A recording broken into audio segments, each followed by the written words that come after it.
suit and tie and get your hair cut way up high. Get yourself a lawyer, son. You're gonna need a real good one.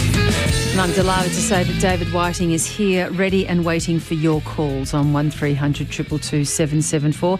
Text messages are rolling in, though, about refunds. And David will have a little to say to you about that, just some general principles and also what we understand places like Qantas are, if not guaranteeing, then reassuring you they will do in relation to refunds. David, good morning. Good morning. We'll get to that. You got some homework. I did. We had a caller last week, Chris from Forest Hill, which built in essence in a call we'd had a few weeks ago, and the essence of both problems was that there were, in two different municipalities, there were garbage trucks that hit an overhead cable. Yes, I remember. And the first one resulted in loss of power to the house. The second one resulted in a fascia board coming off. In the second one, it was an old telephone cable, and there's no longer a telephone connected to the house because they've got NBN. Mm-hmm. But the result of that was that the then telephone provider, who we'll assume will be Telstra, didn't remove the overhead cable. So the first thing I did was looked and saw how high a garbage truck is, and I found a reference to garbage trucks being, while travelling, 4.3 metres high. And that was up. So if you think but the arms can go high. No, absolutely. But then in a sense, they're not travelling at that point, right? So, well, okay. Don't move very fast. But what then happens, of course, is that I looked at the earlier caller, and the earlier caller said that the guaranteed minimum height for a cable was less than 4.3 metres. Yeah. So there's a guaranteed crash at some point. But looking at Chris's problem, the issue in each case is that it's the council's problem. And there is an overhead cable that... So what the law says in essence is that you have to deal with your victim as you find them. So you're driving along the road and you hit an overhead cable, then the overhead cable and that then pulls off the fascia board on somebody's house. It's the problem of the council with the garbage truck. So his claim ought to be against the council for being the cause of the accident. It's a little bit like, in a three-car collision, it's normally the car at the back which is the fault. Well, we're getting a lot of complaints as well about refunds, and you've got something to say about Qantas. This as well. I've been waiting 729 days for my flight refunds through Flight Centre. I'm planning a little celebration for the 2-year anniversary tomorrow. 2-year anniversary, I'm waiting for the refund. Yeah, I bet you are, yes. What's the deal here? Well, there's three answers, well, two answers really. The first one is you can dispute the transaction with your card provider, and they have complaint processes, and the complaint processes generally relate to the date you were going to use the ticket. Yeah. So if you were to buy a ticket and the flight got cancelled, then you've got up until the date the flight was going to go, and then I think it's 2 years thereafter in which you can dispute the transaction. So that might be the fastest way. Qantas's website says they're taking on average 8 weeks to refund. So if you're not getting what you want from the person you agreed to buy the goods or services from, then dispute the transaction with your card provider. 8 weeks, Qantas. 8 weeks. Yeah. Their website says an average of 8 weeks for delay. Or yet they take their money in seconds. So how does that account for 720 days? Exactly. How does that? It doesn't. No. It doesn't at all. What would you advise Andrew in South Yarra to do there? I'd go to my credit card company. Yeah, okay. And if you've not done that yet, and you may have, give that a go. Give us a call. I have no lines free, so let's get to the calls. Pam in Box Hill South, go ahead. Hi, thank you so much for taking my call.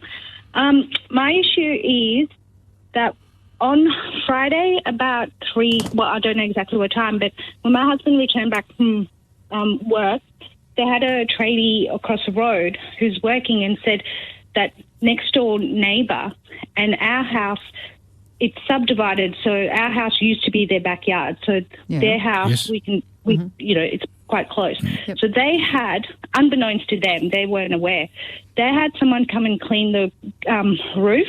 Yes. And this person high-pressured hosed asbestos roof, and now it has become friable and Class A. Yes. So we had all this stuff that's on our property, and, of course, I've been speaking to the neighbours, and I believe that I don't think they're there. I think they finally moved out yesterday. Yes. So on Friday, I contacted WorkSafe, and WorkSafe said they could not help me because these people were not on site anymore, and they said to contact EPA.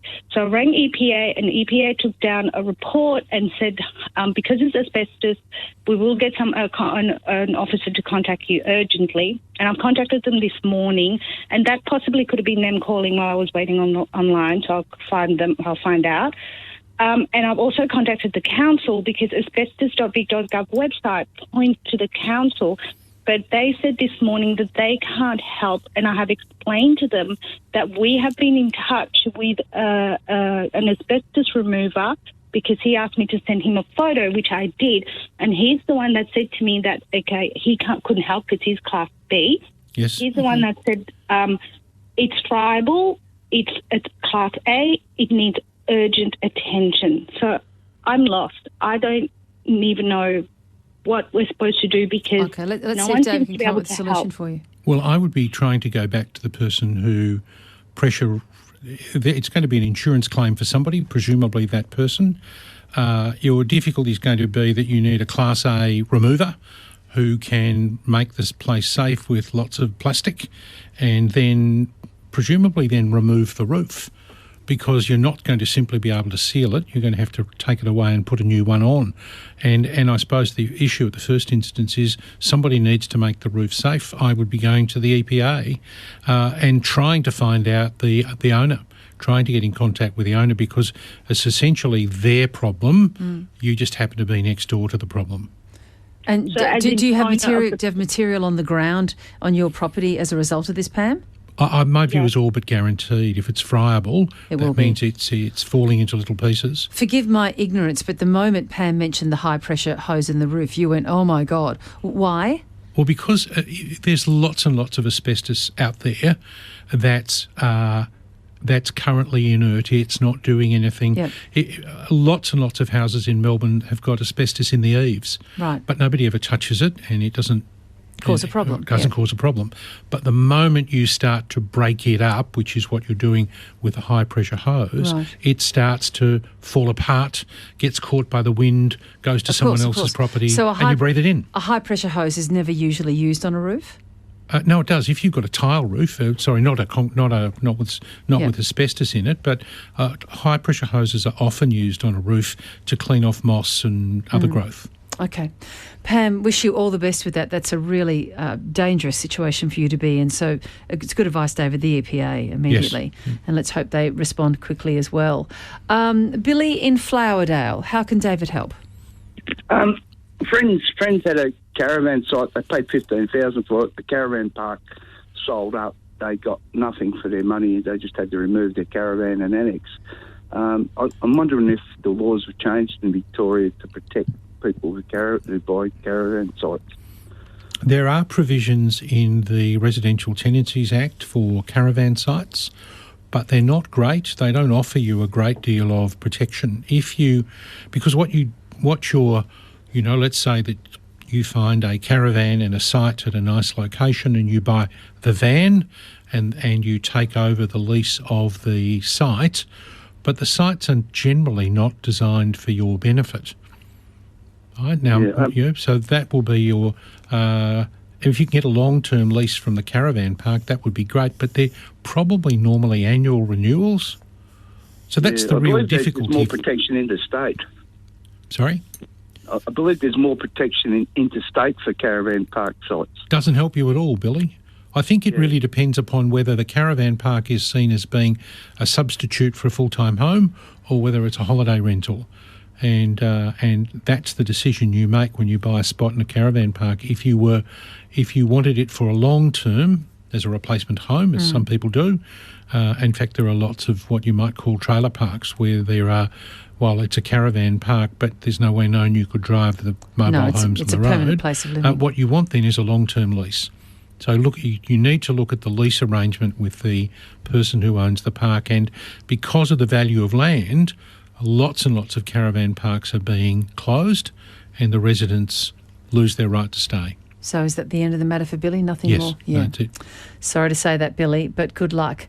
Sarah in Preston has another roofing issue. Go ahead, Sarah.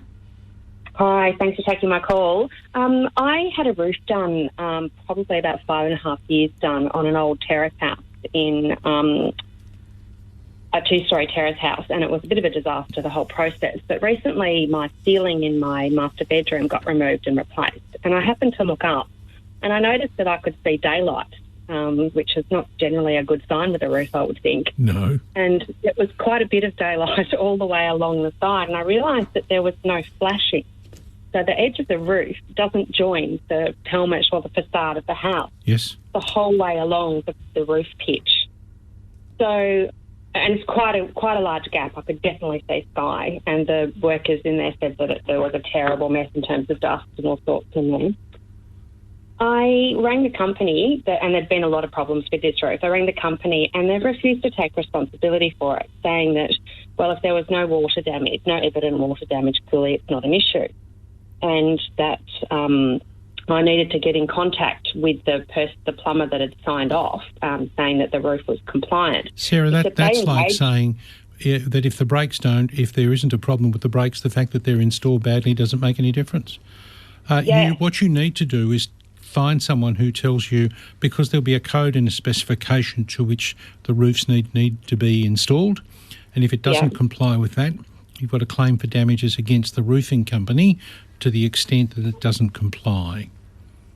I put a complaint in with the VBA, with the Victorian Building Authority, and they said they're going to take about 8 weeks to come out and have a look at it. Was that the right thing to do? Or yeah, it is, but why don't you try and get someone else to come and look at the roof and tell you whether it's been appropriately constructed or not? Okay, so just engage my own plumber or somebody. Yeah, you get someone. Yep. So you generally need to be a plumber to be working on a roof. Yeah. So I would get a plumber and let him tell you what's wrong with it, and then what it would cost to fix, and that's then the basis for your complaint against the company that did the install. And that goes through. Please don't say VCAT. Well, you could go to the magistrate's court, but it'll cost you a bucket load more. So it's got to be VCAT? Well, I would. You could go to VCAT, but you could also go to the magistrate's court. So the answer would be, I would suggest by getting the quote to fix, go back to your original builder with the quote to fix. Just make sure that if you're going to issue these proceedings, you issue them within 6 years of the finalisation of the roof. If it drags out to more than 6 years, you're out of time. Oh, see, that might actually be an issue because I didn't notice the problem until the ceiling was removed. No, I understand that, but you said it was. But had you got in the roof, you would have found it. And the rules are your claim, general principle is your claim disappears 6 years after the problem. Sarah, sorry to leave that one with you, but maybe you can at least use or deploy the first part of David's advice there. April in Torquay, go ahead. I was wondering by the way, lovely to have you back, Virginia, but I was wondering what the legality was of if you find dogs trapped in a car when they get to the point of, severely panting and maybe their life at risk, are you legally able to smash the window? You don't mind if I take that on notice, do you? And let's hope that the weather's not too hot in the next week, April. Yes, not a problem at all. I tend to think there is a problem, but I will tell you next week. You think there's a problem? There would be a problem with doing that? Well... I'm sure the owner would be cross with a smashed window, but come on, who's going to prosecute you for doing that? Well, it could be the owner who says, you broke my window in my very expensive car, I want you to replace it. You smash the window and call the police at the same time, don't you? Your defence is that that the dog was distressed and that... And now we're bringing in laws which says animals now have feelings. So perhaps why don't we talk about which laws are these? There is a law currently before Victorian Parliament about animals being sentient. Right. So which means that you would need to take account of feelings. All animals? The legislation to date has distinguished between domestic animals and what you might call animals in the food chain. Yes, right. Yes. What about goldfish? I'll let you know next week. I mean, it's an area of big dispute. Okay. Whether one should care about the feelings of goldfish or not. But anyway, we'll leave that to next time. April, tune in and we'll have an answer for you. Mark in Langwarrin, go ahead.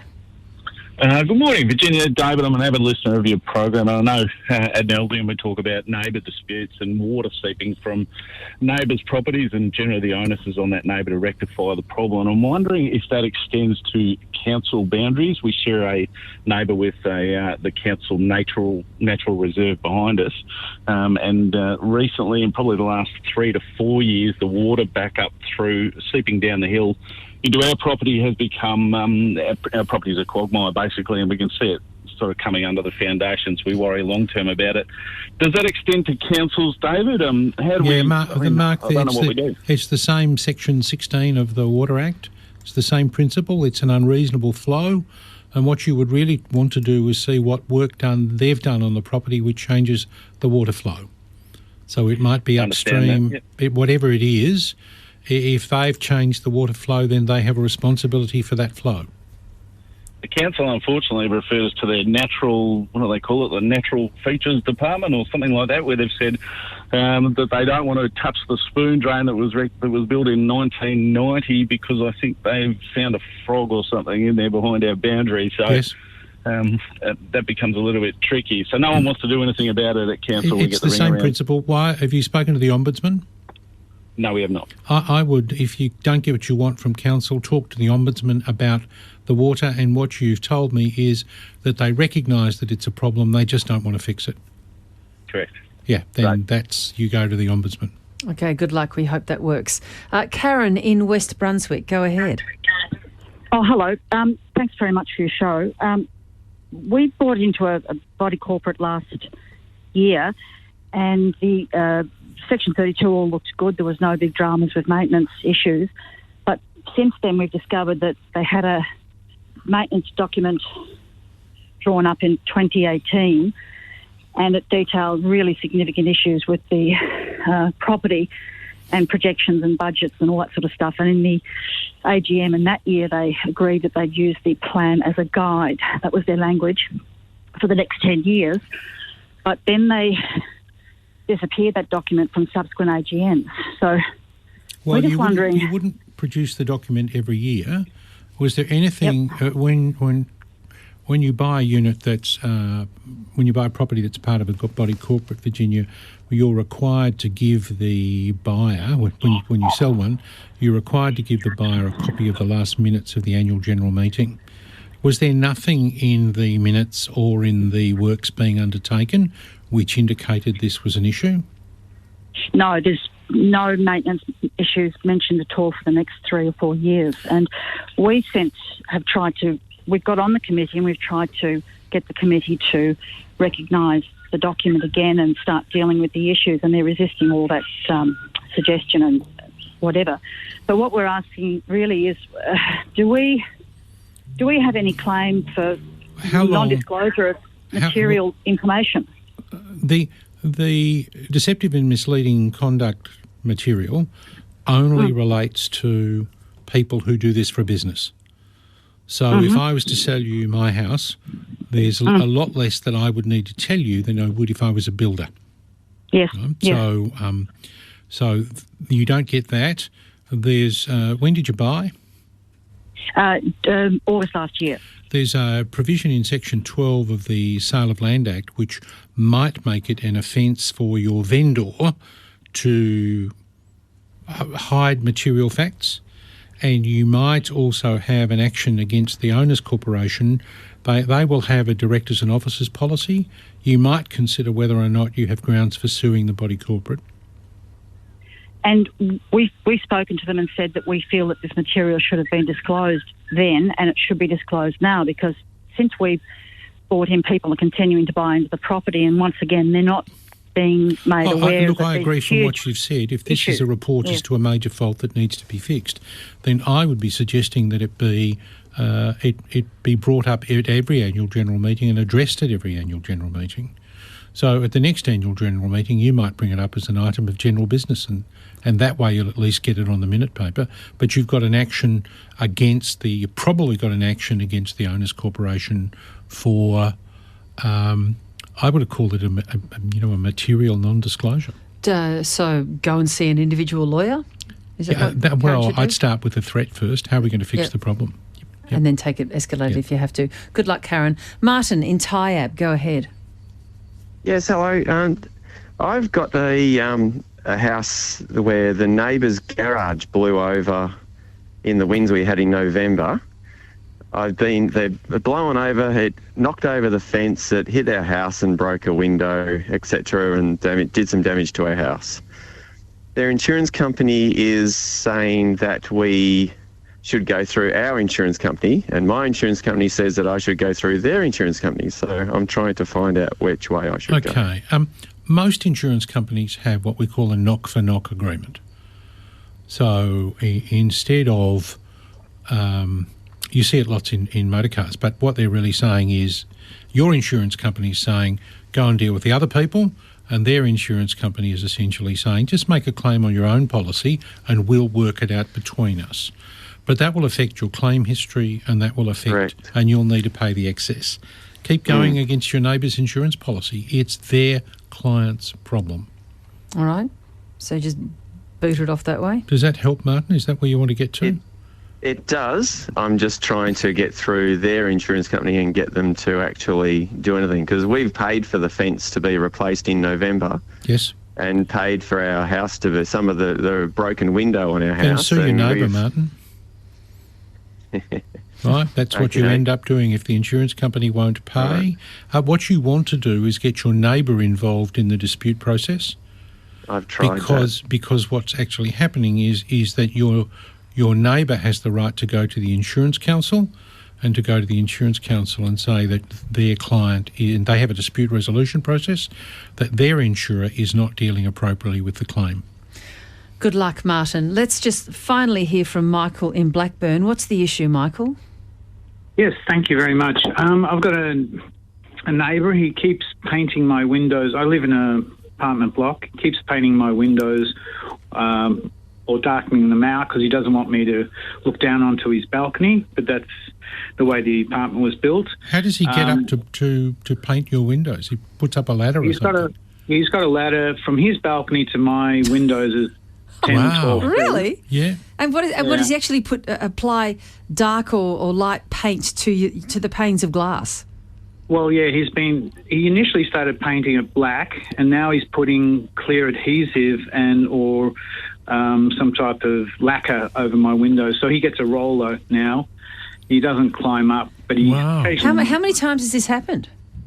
Well, 5 times last year and 3 times this year. And the one time the police were there interviewing me about the dispute with him, and they actually saw the roller going up and down on my window. Are you kidding me? Did they intervene? Did they go and arrest him straight away for they told him to wait, and he bolted. He left his apartment, or he wouldn't answer the door to them, and they couldn't hang around all day. What do you want to do, Michael? Well, the issue is I wanted to take criminal or vandalism, whatever action against him and get my windows fixed. Part of your problem, Michael, is that you probably don't own the windows. That's the thing. That was the other part. The owner's corporation. The body corporate, yeah. Mm. Well, it'll be one of two things. You'll either own half the window or the total of the window. They changed the rules some years ago. At a standard, 30 years ago, it was the median point in the wall. Now, as a general proposition, the whole of the exterior walls of the unit belongs to the owner's corporation. Right. You just have the right to put picture hooks in. So what he's doing is he's damaging someone else's property. But it is a dispute between 2 residents in an owner's corporation. Yep. And I hate to do this to you, but there is an owner's corporation at listed VCAT. And there's how many units in your block, Michael? 30. Then there is a dispute resolution process that the owner's corporation is required to have. All right, because the owner's corporation manager said, we don't want to get involved. I'm sure they don't. There is a formal dispute process that your owner's corporation will be bound by. Just because they don't want to doesn't mean that they aren't obliged to. And does it cost you individually to get all this stuff removed? Yeah, well, if I want to get it removed, yes. I can. I think he's damaged the windows so much now that they probably need to be replaced. The trouble is, the cost there, and he'll, of course, refuse, so then it's a VCAT issue probably. Yeah, owner's corporation list again. Yes. Okay. Thank you very much for that. Oh, Thanks, good Michael. luck. Can you keep us posted on that? What an extraordinary story, Michael. Well, it's even worse, and I'll keep you posted, all right? Yeah, no, it is indeed impossible to live with. Nice to see you, David. Thanks so much. David Whiting there helping you out with your legal issues.